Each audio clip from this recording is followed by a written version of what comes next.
Hey everybody, welcome back to Random Acts of Crafting, and this is going to be part 3 of our Christmas album. I am hoping that we're going to make a little bit more progress on our album today, so I am going to pull out my, I messed up my little wreath. That's okay, we can always make another one. We are going to do some waterfalls on here today, and I don't know if any of you have done waterfalls or not, but they are really cute little elements to use in your album. I'm going to show you how to do the belly band with the magnet closure that you saw in the album yesterday. So let's go ahead and see if we can organize my stuff a little bit, and we are going to get started.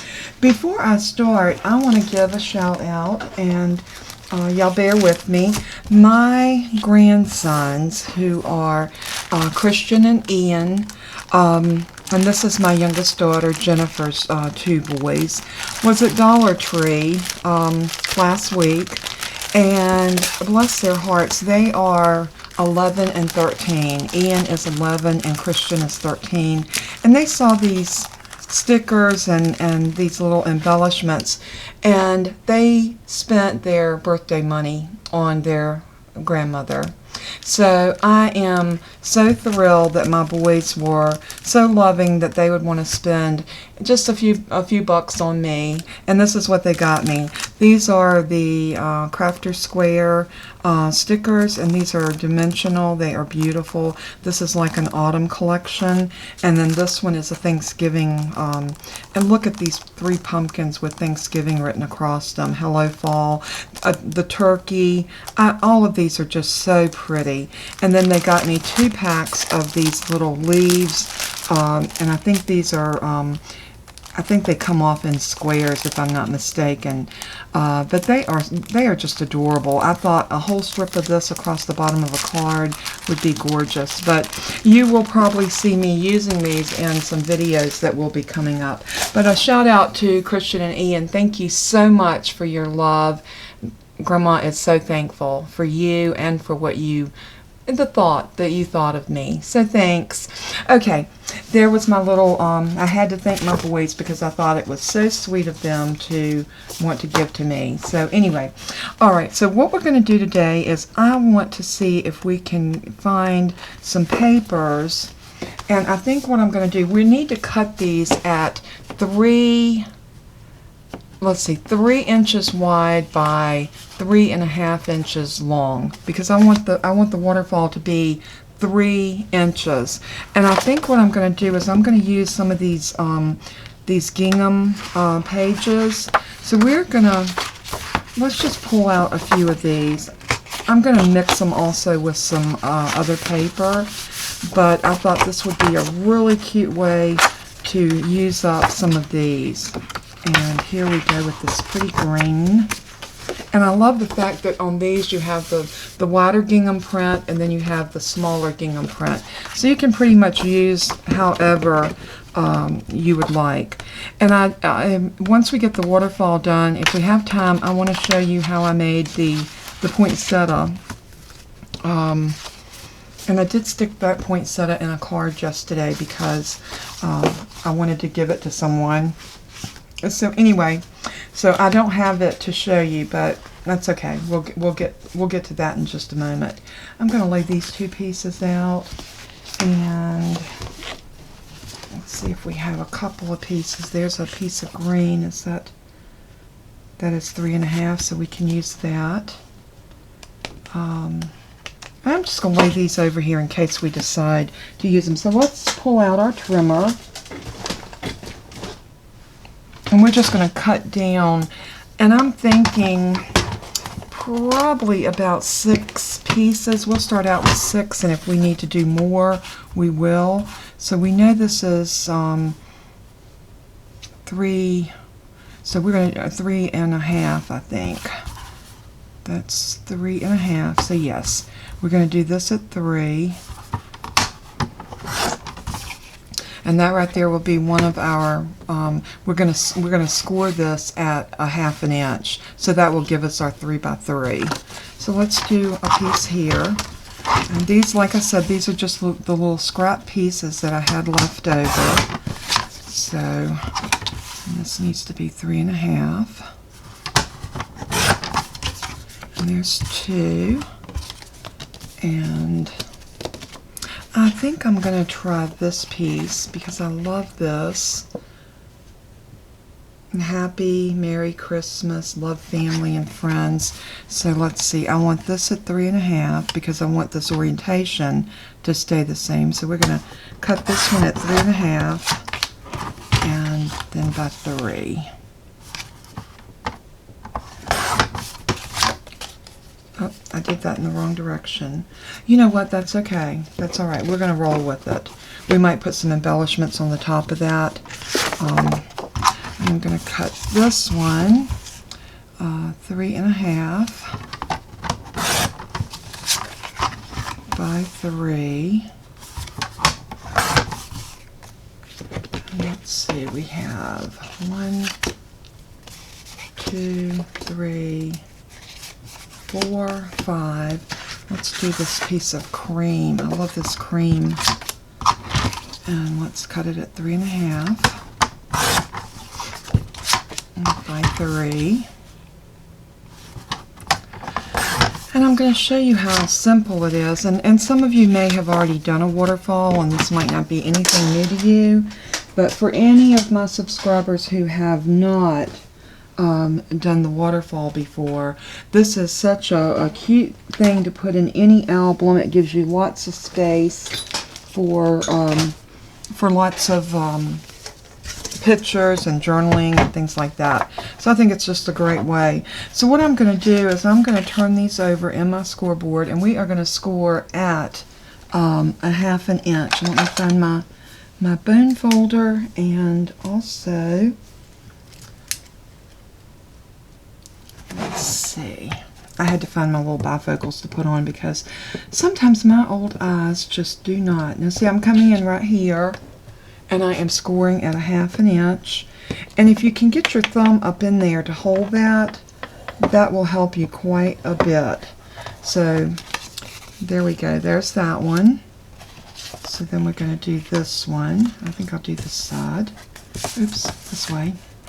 Make sure you put those in on the 3.5 inch side because you want this to end up being a 3-inch square. That's why I did them 3 by 3.5, because I knew once I did my score mark here, that would be, and these are the same size as a post-it notepad. So, okay, 1/2 inch.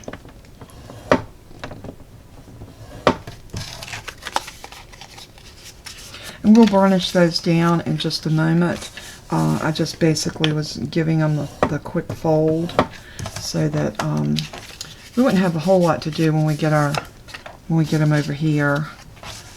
Okay, and 3.5. They are 3.5, and again on the 3.5 inch side.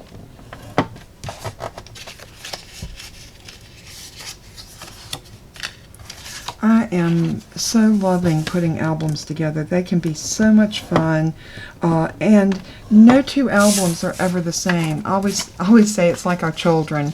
You know, even though our children come from the same mother and father in so many instances, not always, but in the traditional family, and yet every child is such a unique personality.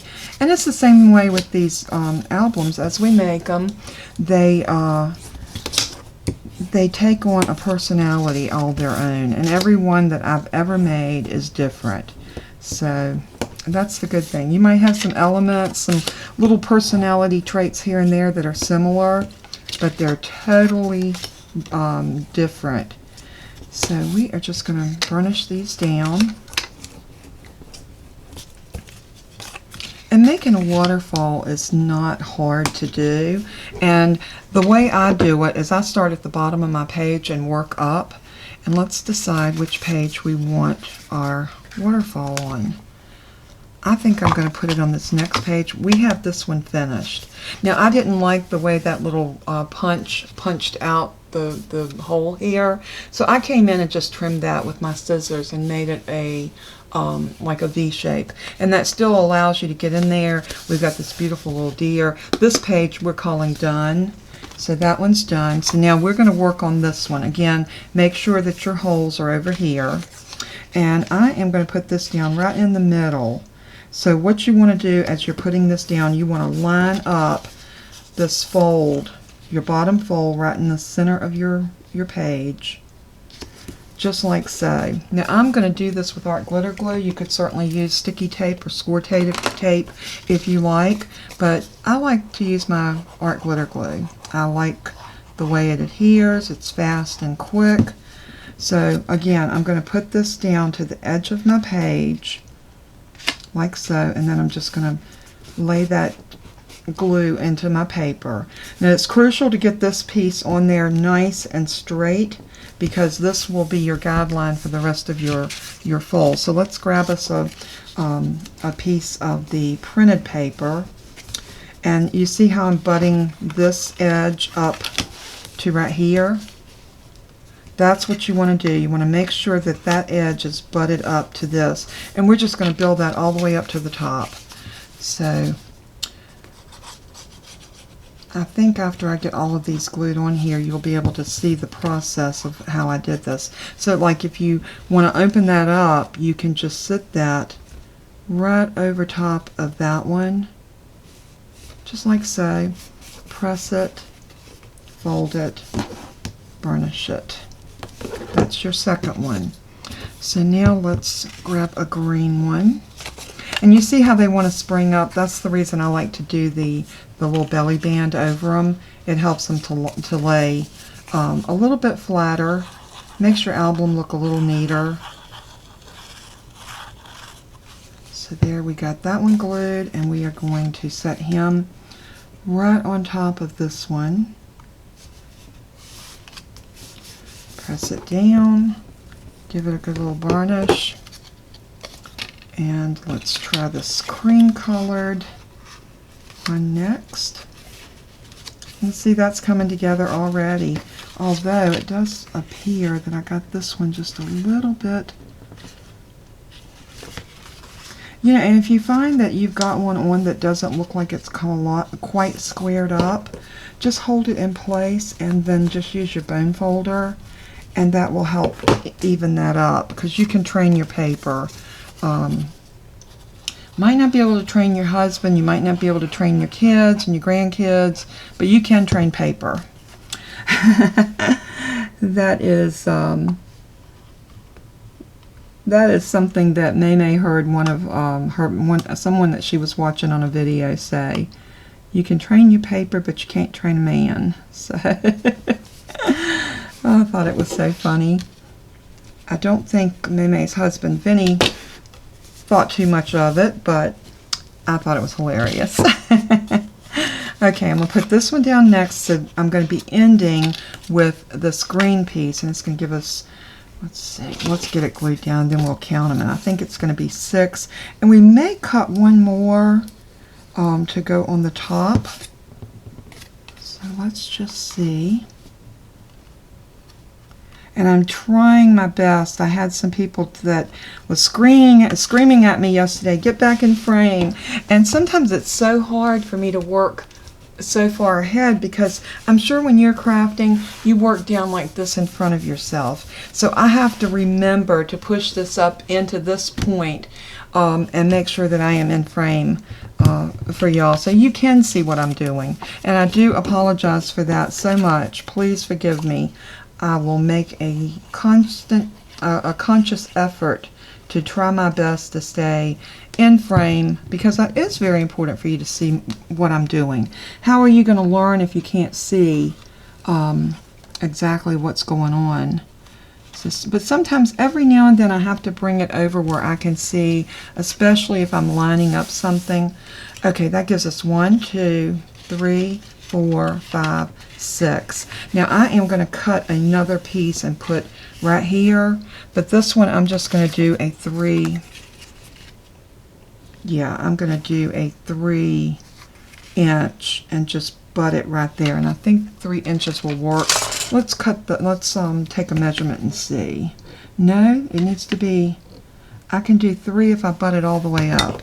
So I'm going to cut this, but I'm going to cut it just slightly shy of 3 inches so that it will fit up there. And I turn that over here just for a moment, so hopefully those pages will lay down like they should. So I'm going to do that like at 2 15/16. So it's just going to be a smidgen smaller than 3 inches. And when I said a smidgen, I mean a smidgen. So let's, and all that's going to do is that's just going to give you a base right here. When you bring everything down, you raise this up, you're going to have a base here for journaling or putting another picture down. And you could very well just leave it and put something here, a picture or whatever, but I just want to kind of dress it up a little bit. So I'm just going to add the glitter glue all over the back of this one because it's going flat down. I do want to get my corners and edges really good. So I'm going to just slide that up and butt it all the way up against that red piece. Just like